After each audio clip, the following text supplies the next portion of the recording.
There's been a lot of debate at the Capitol on bills relating to voter integrity. Some lawmakers are pushing for measures such as requiring voters to show a photo ID before being allowed to cast a ballot. Another bill would criminalize anyone who delivers a ballot for someone unable to drive to the polls. Now, with so much emphasis on one vote for one person, you'd think lawmakers would make sure they follow the rules too. In tonight's CBS 42 Investigates, Nancy Wilson found out many don't. It's a record vote. Clerk, please read the bill. This is State Representative Debbie Riddle. She authored the bill that would require voters to show a photo ID. Clerk, bring the bill. It's a record vote. It's all about integrity. Record vote. But the integrity of one person, one vote doesn't apply at the legislature. We found many lawmakers vote more than once.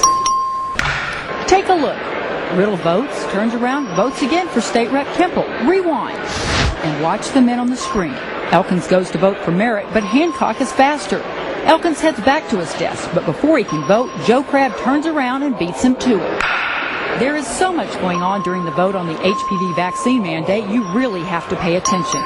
Start with State Rep Hamilton at his desk. He leans over to vote a second time for his desk mate Dan Branch, then reaches back to vote for Charlie Howard and casts a fourth vote for Wayne Smith. He's not the only one scrambling to vote.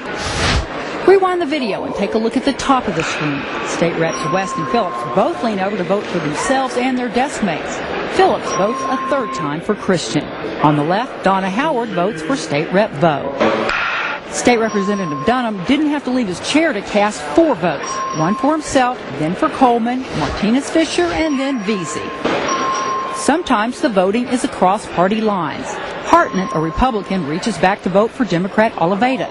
Democrat Matt Reynolds votes for Republican England, and Republican John Davis votes for Democrat Noriega. Most voters have no way of knowing if their lawmakers are actually casting their own vote.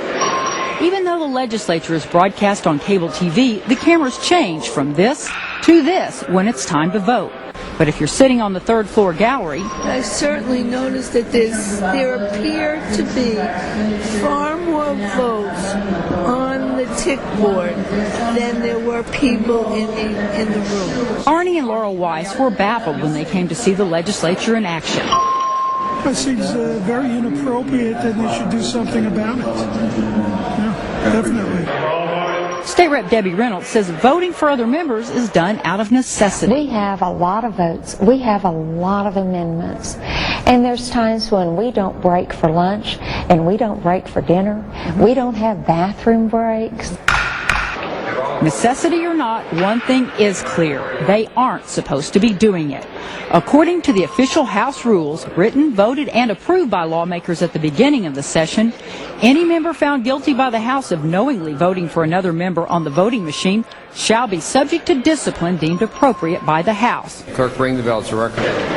So, should lawmakers do it? Well, there's no question. At face value, it seems a blatant affront to their own rules. It is against their own rules, but the issue is with enforcement. Now, it's the Speaker's job to make sure the rules are followed. He declined to talk to us on camera, but his spokesperson sent us a statement that basically says they leave it up to the House members. Although the practice is widespread, we couldn't find any instances of lawmakers being disciplined for voting more than once. Nancy Wilson, CBS 42 Investigates. If you'd like to read the full statement from Speaker Cranach's spokesperson, you'll find it on our website, KITV.com.